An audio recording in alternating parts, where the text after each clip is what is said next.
Tonight, federal agents uncovered what may be the most dangerous drug operation in American history. 6:47 a.m. The Pentagon's Underground Logistics Command Center, security clearance level Delta, a room that doesn't officially exist. Three men in uniform stared at satellite imagery that made no sense. Thermal signatures showed convoy movement, military precision, perfect spacing between vehicles. But these weren't military trucks. They were refrigerated food transport vehicles heading toward 47 different military bases across the continental United States, each one carrying what manifests claimed were standard produce shipments contracted through the Defense Logistics Agency's food procurement system. The thermal readings told a different story. Certain crates radiated heat signatures inconsistent with organic material. The pattern was identical across every vehicle, same placement, same dimensions, same anomaly. One intelligence analyst leaned forward, his voice barely above a whisper. "Someone just weaponized our own supply chain. If you want to see how deep this infiltration goes, hit like right now so this reaches every American who needs to know the truth." The discovery didn't start at the Pentagon. It started 72 hours earlier in a high school nurse's office in Tacoma, Washington. 3 students, violent seizures, pupils dilated beyond normal response. The school nurse called 911. She assumed contaminated cafeteria food, bacterial outbreak, standard protocol. But the ER toxicologist saw something that stopped her cold. The blood panels showed methamphetamine concentrations at lethal levels, not recreational use, acute poisoning, and traces of fentanyl cut with a binding agent she'd never encountered in street drugs. The binding agent was vegetable starch. The hospital ran the food samples through mass spectrometry. The onions served that day contained microscopic crystalline structures embedded in the cellular walls of the vegetable matter itself. This wasn't contamination. This was engineering. Someone had created a delivery mechanism using organic produce as a Trojan horse. The drugs weren't hidden inside the food. They were bonded to it at a molecular level. The CDC was notified within the hour, but the CDC didn't respond with health inspectors. They sent a classified alert to the Defense Intelligence Agency because 2 weeks prior, a similar incident had occurred at Fort Lewis. 4 soldiers hospitalized after consuming base cafeteria meal. The Army attributed it to food poisoning and buried the report. Now, the pattern was undeniable. The food supply feeding America's schools and military installations had been compromised, not by accident, by design. Comment exposed if you're ready to see who was behind this. The Joint Task Force formed at 11:04 p.m. that same night. Conference room at the Seattle FBI Field Office. DEA, FBI, ICE, Department of Defense Criminal Investigation Command, Washington State Patrol, King County Sheriff. The lead investigator was Special Agent Marcus Chen, DEA. 23 years hunting Cartel network. He'd seen drugs hidden in everything from tires to corpses, but he'd never seen this. "They're not smuggling through the food," Chen said, pulling up the molecular analysis. "They're manufacturing the food itself as the product." The room went silent. The implications were staggering. This wasn't a distribution network. This was production infrastructure embedded inside legitimate agricultural supply chains. The team began tracing the contaminated produce backward. Every invoice, every truck route, every warehouse transfer. All roads led to a single distribution hub in Linwood, Washington. Pacific Fresh Foods, LLC. On paper, Pacific Fresh was a model business. USDA certified, FDA compliant. Contracts with the Defense Logistics Agency worth $4.2 million annually. They supplied 60% of the produce to Western Washington school districts and military installations. Their owner was listed as Michael Patterson, American citizen, no criminal record, veteran, honorably discharged. But Michael Patterson didn't exist. The social security number belonged to a man who died in 2003. The business license used a fabricated address. The bank accounts showed incoming wire transferred 14 different shell companies registered in Delaware, Nevada, and Wyoming. Behind Pacific Fresh Foods was a phantom, and that phantom had direct access to the most trusted supply chains in America. If this doesn't terrify you, hit like so more people understand what's happening. The surveillance operation began at 3:00 a.m. the following morning. 6 unmarked vehicles, rotating positions every 90 minutes. Telephoto lenses locked on the warehouse perimeter. The facility looked legitimate. Clean loading docks, refrigerated trucks, workers in food safety uniforms moving pallets under bright lights. But the team noticed anomalies immediately. Trucks arrived at a regular interval. 2:11 a.m., 4:30 a.m., 6:15 a.m. No consistent schedule, no predictable pattern. The drivers didn't unload at the main dock. They backed into a separate bay on the north side of the building. Security cameras pointed away from that entrance, and the workers handling those deliveries weren't wearing standard uniform. They wore tactical gloves, chemical resistant, the kind used in drug lab. Agent Chen deployed a K9 unit, a Belgian Malinois named Axel, trained specifically for fentanyl and methamphetamine detection. The handler walked Axel past a parked delivery truck in the adjacent parking lot. Just a civilian exercising his dog at dawn. Axel's reaction was instant. He sat, locked eyes on the truck's rear door, refused to move. Passive alert, the signal for narcotics. But there was something unusual. Axel kept sneezing, shaking his head. The overwhelming smell of onions was interfering with his olfactory system. The handler reported back. The sulfur compounds in the produce are masking the scent. They're using organic chemistry as a jamming device. This wasn't amateur hour. This was sophisticated operational security designed by someone who understood both narcotics detection and food science. Type yes if you want to know who designed this system. The financial surveillance team found the first break at 8 p.m. that night. Wire transfer records from Pacific Fresh Foods showed payments to a consulting firm called Cascade Agricultural Solutions. Monthly retainer, $50,000. Cascade Agricultural Solutions had one employee, Dr. Elena Vasquez. Her credentials were impressive. PhD in biochemistry from UC San Diego. Postdoctoral research at Los Alamos National Laboratory. Published papers on molecular bonding and delivery systems for pharmaceutical applications. She'd left legitimate research 7 years ago. Tax records showed she'd been earning $180,000 annually at a biotech firm. Then suddenly, nothing. No W-2s, no tax returns. She vanished from the system.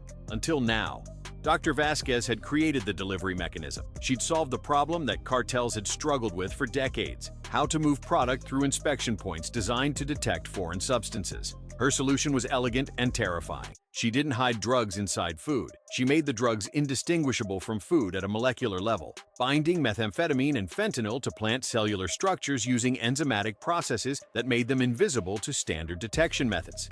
The vegetables tested clean because, chemically, they were vegetables, until consumed, until digestive acids broke down the binding agents and released the narcotics into the bloodstream. It was a timed-release poison disguised as nutrition. The implications extended far beyond King County. If this technology was operational, it could be deployed anywhere, any food supply, any population, schools, hospitals, military bases, prisons, nursing homes, any captive population dependent on institutional food service. If you're starting to understand the scale of this threat, comment widespread below.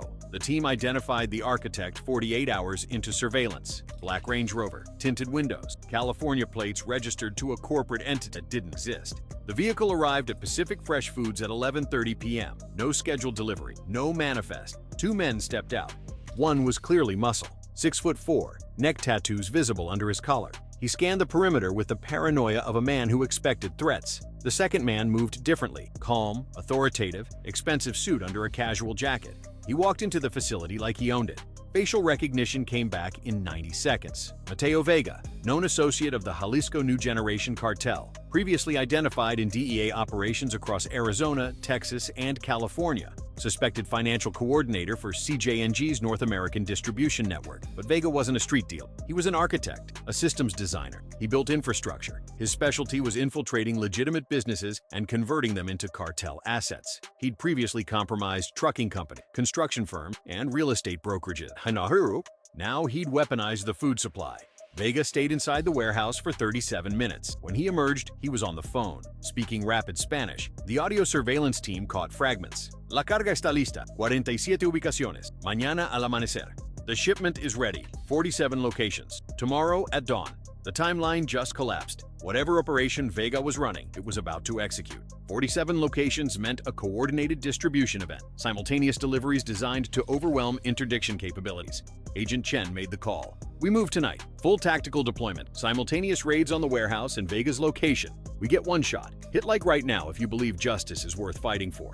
The operational briefing began at 2 a.m. Tactical Command Center. 37 agents from 5 different agencies. The plan was surgical, 3-pronged assault. Team Alpha, breach Pacific Fresh Foods warehouse, secure evidence, prevent destruction of product and records. Team Bravo, intercept Mateo Vega at his hotel. High-value target apprehension, digital devices seized intact. Team Charlie, block all exit routes from the industrial park. Mobile containment, no vehicles escape. The stakes were clear. If they failed, contaminated produce would be distributed across Washington state by sunrise. School cafeterias, military mess halls, hospitals. The human cost would be catastrophic. At 4:15 a.m., the order came through encrypted radio. All teams, execute, execute, execute. The engines roared to life. The Bearcat armored vehicle led Team Alpha through the darkness. No lights, no sirens, pure momentum. They hit the warehouse perimeter at 4:18 a.m. The ram struck the reinforced gate. Metal screamed. The chain-link fence collapsed. Flashbang grenades detonated inside the loading bay. White light, concussive thunder. Federal agents, search warrant, get on the ground. Workers scattered. Some dropped to their knees immediately. Others ran toward the rear exit. They hit the containment line. Team Charlie had already sealed every exit. K-9 units barked commands in the darkness. No one escaped. Inside the main warehouse, Team Alpha moved through rows of refrigerated storage. Pallets stacked 12 feet high. Industrial shelving extending into shadows. The first anomaly was the temperature. One section of the warehouse was colder than food safety required. 15 degrees Fahrenheit. Drug preservation temperature. Agent Chen directed his team toward the refrigerated unit. They opened the door. The interior wasn't a food storage area. It was a laboratory. Stainless steel table, centrifuges, vacuum seal machine, chemical storage cabinets lined with bottles labeled in technical terminology. And in the center of the room, 43 sealed containers. Each one held 25 kilograms of white crystalline powder. Methamphetamine, industrial grade, uncut, 1,075 kilograms total. Street value approaching $32 million. But that wasn't the most disturbing discovery. The second room contained finished product. Pallets of sealed produce bags ready for distribution, onions, carrots, potatoes, all treated with Dr. Vasquez's bonding process. Each bag was labeled with delivery codes corresponding to specific institutions, military bases, elementary schools, county hospitals. The manifest showed 47 scheduled deliveries beginning at 6 a.m. They'd stopped the operation with 105 minutes to spare. Comment, Justice, if you believe these criminals deserve maximum punishment. Team Bravo hit the hotel simultaneously. Mateo Vega was staying at the Fairmont Olympic, presidential suite, paid in cash for 2 weeks. The breach team moved through the corridor in silent. Suppressed entry tools, no warning knock. The door lock gave way instantly. Vega was awake, seated at the desk, laptop open, phone in hand. He looked up as 6 agents flooded the room. No surprise on his face, just calculation. "I want my lawyer." His first words, not panic, not denial, immediate legal strategy. But his hands moved toward the laptop. A subtle gesture, trained muscle memory. An agent tackled him before his finger reached the keyboard. The laptop was secured intact. Vega's phone showed an active call, still connected, someone on the other end listening to the entire raid. The call was traced to a number in Guadalajara, Mexico, CJNG territory. Vega had been reporting in real time. His arrest was now known to cartel leadership. The digital forensics team seized everything: laptop, 3 phones, encrypted USB drive, handwritten ledgers in the hotel's safe. But most valuable evidence wasn't digital. In Vega's briefcase was a printed distribution map. 47 locations marked with precise GPS coordinates, delivery times, contact names at each facility. Every single location was a government institution. This wasn't random distribution. This was targeted infiltration of federal, state, and local government food supplies. The objective wasn't profit, it was chaos. If you're starting to see the bigger picture, hit like and share this with everyone you know. By 7 a.m., the evidence inventory was staggering. From Pacific Fresh Foods warehouse, 175 kilograms of methamphetamine, 18 kilograms of fentanyl, $340,000 in cash, 47 pallets of contaminated produce ready for distribution, complete laboratory for molecular bonding process, digital records showing 8 months of operation, shipping manifests implicating 14 different food distributors across 6 states. From Mateo Vega's hotel, $127,000 in cash, encrypted communications with CJNG leadership, financial ledgers showing $8.4 million in revenue, bank account information for 23 shell companies, distribution network spanning Washington, Oregon, California, Idaho, Montana, and Nevada. The scale was breathtaking. This wasn't a single warehouse operation. It was a regional network. Pacific Fresh Foods was just one node in a system designed to infiltrate the entire Pacific Northwest food supply. The financial analysis revealed the full scope. Over 8 months, the network had distributed an estimated 240 kilograms of methamphetamine and 35 kilograms of fentanyl through contaminated food products. The human cost was impossible to calculate precisely, but hospital records showed a 340% increase in unexplained overdoses among populations with no prior drug use history. Teachers, soldiers, hospital staff, prison guard, cafeteria workers, people who never touched drugs, poisoned through their work cafeteria. The cartel had turned America's institutional food system into a distribution network. Type betrayed if this makes you angry. The arrests came in waves. Abraham Ortiz Ayala, warehouse manager, charged with conspiracy to distribute controlled substances, held without bail. Dr. Elena Vasquez, located in Portland, Oregon, arrested while attempting to board a flight to Mexico City, charged with manufacturing controlled substances and bioterrorism-related offenses. Mateo Vega, denied bail, facing 47 counts of conspiracy, distribution, and racketeering. Federal prosecutors indicated they would seek life without parole. But the investigation was far from over. The shell companies led to banks. The banks led to international wire transfers. The transfers led to cartel financial networks operating across 3 continents. ICE identified 19 additional individuals involved in the supply chain: truck drivers, warehouse workers, food safety inspectors who accepted bribes to falsify inspection reports. The corruption extended into government institutions. 2 USDA inspectors were arrested for accepting payments to approve contaminated shipments. A defense logistics agency contracting officer was found to have received $180,000 in offshore accounts in exchange for sole source contracts to Pacific Fresh Foods. A Washington State Department of Agriculture official had altered inspection records for 14 months.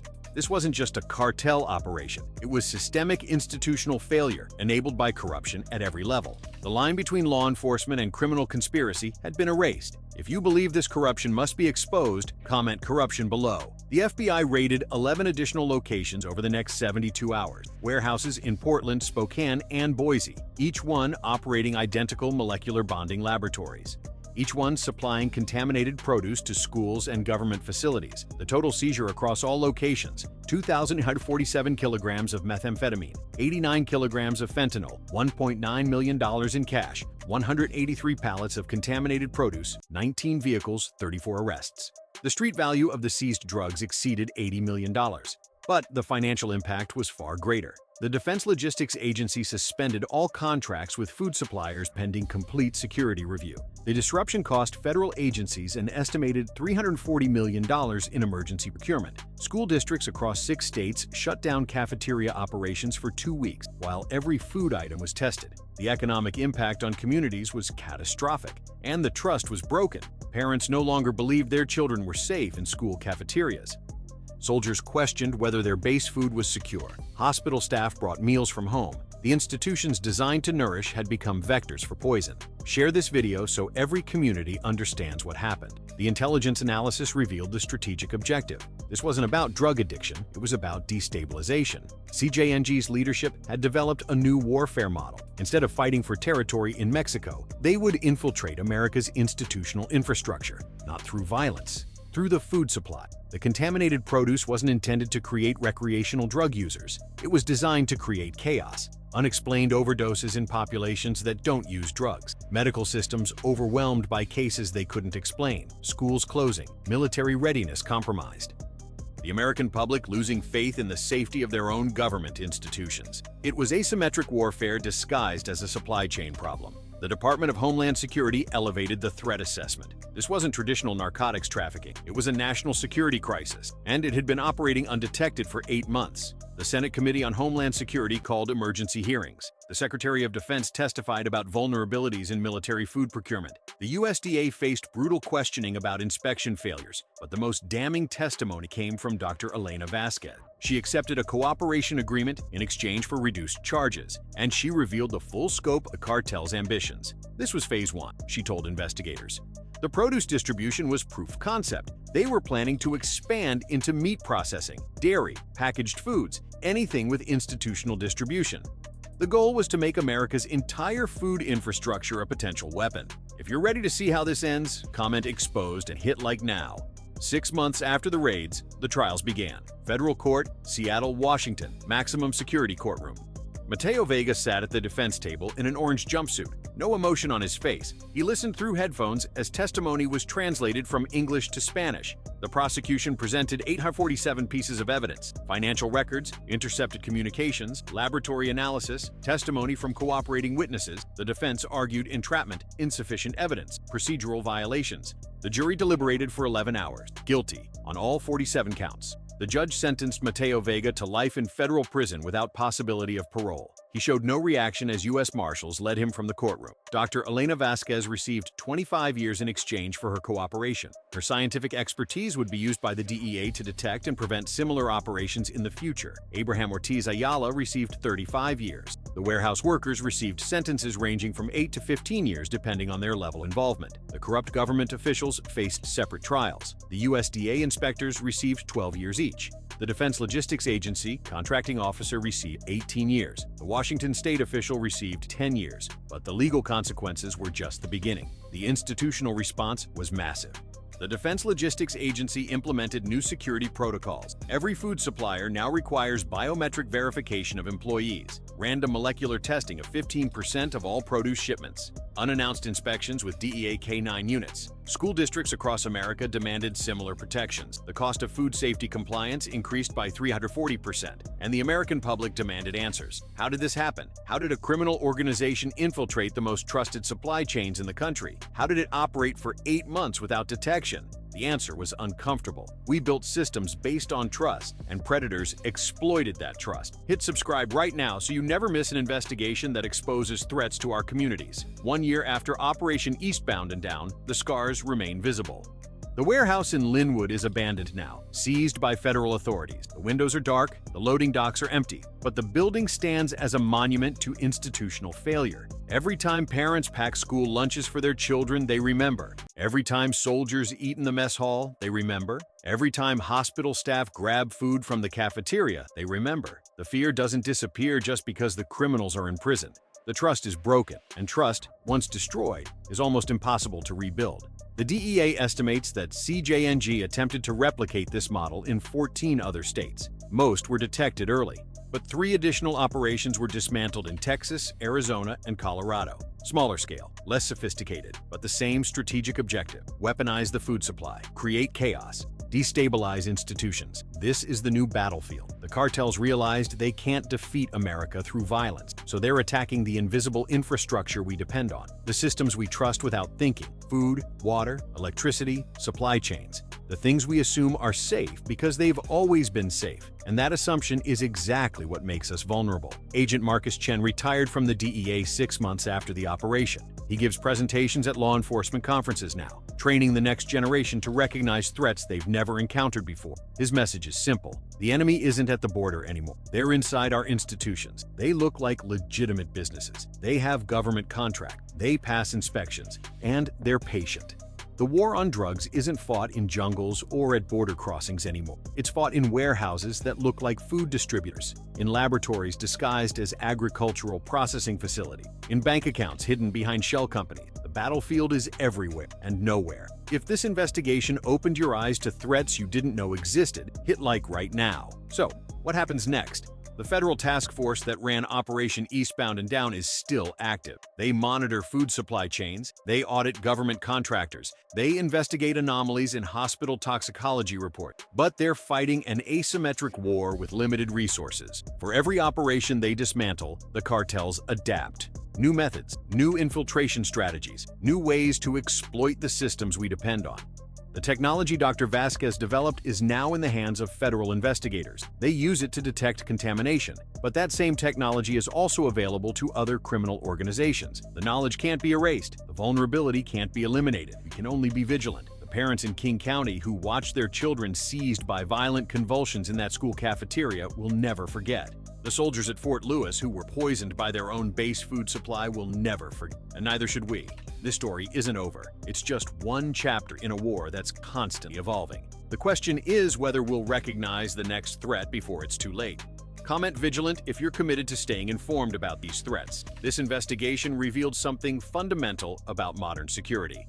The threats we face aren't always dramatic. They don't announce themselves with violence or spectacle. They hide in plain sight. They wear the disguise of normalcy. A warehouse that looks like a food distributor, a scientist who seems like a researcher, a businessman who carries government contracts. The most dangerous weapons don't look like weapons at all. They look like onions, and that's exactly why they're so effective. The American people deserve to know the truth. We deserve to understand how vulnerable our systems really are. We deserve to see the faces of the predators who exploit our trust.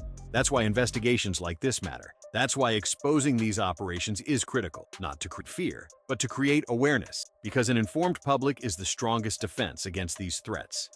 If you believe these stories need to be told, hit like and subscribe right now so this channel can continue investigating the threats that mainstream media ignores. Share this video with your community, with your family, with everyone who depends on institutions they assume are safe. Because the fight for security doesn't happen in shadows. It happens in the light of public awareness. The criminals want us to stay ignorant. They want us to trust blindly. They want us to believe the systems will protect us without our participation. But that's not how security works. Security requires vigilance. It requires questioning. It requires citizens who refuse to accept comfort over truth. The parents in King County asked questions when their children were poisoned. The investigators refused to accept the easy answers. The federal agents followed evidence that seemed impossible, and they exposed a threat that could have spread across the entire nation. That's the power of refusing to look away. That's the power of demanding truth even when it's uncomfortable. So I'm asking you now, will you look away or will you stay vigilant? Comment your answer below. Hit like if you choose awareness over ignorance. Subscribe if you believe the truth is worth fighting for, because the next operation is already being planned. The next warehouse is already operating. The next threat is already developing. And the only question that matters is whether we'll see it in time. Stay vigilant, stay informed, and never stop asking questions. This is only the beginning.